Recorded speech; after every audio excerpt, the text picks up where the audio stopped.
মহানগৰীৰ চৌদিশে কংগ্ৰেস প্ৰাৰ্থী মীৰা বৰঠাকুৰৰ আজি নিৰ্বাচনী প্ৰচাৰ ৰাজ্যক ভোট ভিক্ষা কৰে সৰকাৰক কটাক্ষ মীৰা বৰঠাকুৰৰ গুৱাহাটীৰ এনেকুৱা এগৰাকী প্ৰাৰ্থী দিলে কংগ্ৰেছে যাৰ ভয়ত বিজেপি কম্পমান হৈ আছে মোৰ দৰে দুখীয়া প্ৰাৰ্থীক লুটিবলৈ উঠিপই লাগিছে নৰেন্দ্ৰ মোদী গুৱাহাটীলৈ আহিবলগীয়া হৈছে অমিত শাহু মুখ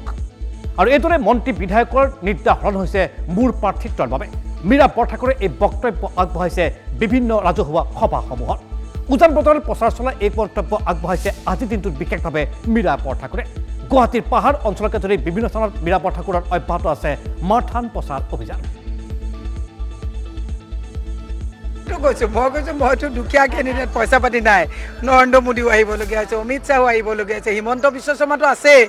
পত্নী মাতৃ ল'ৰা ভায়েক গোটেইবোৰকে নমাই দিছে পীযুষ হাজৰিকা মাথাই কাম কৰা নাই চব ধাক্কা মাৰিছে মহিলাবিলাকক কেনেকুৱা মহিলা কংগ্ৰেছে দি দিলে আমাৰ তহঁতৰ মহিলাবিলাকে কেনেকুৱা মহিলাক দিছ মাতে নোলায় গতিকে ৰাইজে এবাৰ তলে তলে আণ্ডাৰ কাৰেণ্ট সাংঘাতিক বেছি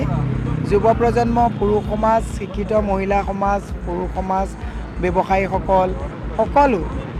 কৰ্মচাৰীসকল সকলোৱে কঁকালত টঙালি বান্ধিছে যে বাবু গণতন্ত্ৰ বচাব লাগিব এইটো মীৰা বৰঠাকুৰৰ নিৰ্বাচন নহয় এইটো কংগ্ৰেছৰো নিৰ্বাচন নহয় মীৰা বৰঠাকুৰৰ নিৰ্বাচনী প্ৰচাৰ অভিযানৰ কেতবোৰ বিশেষ মুহূৰ্ত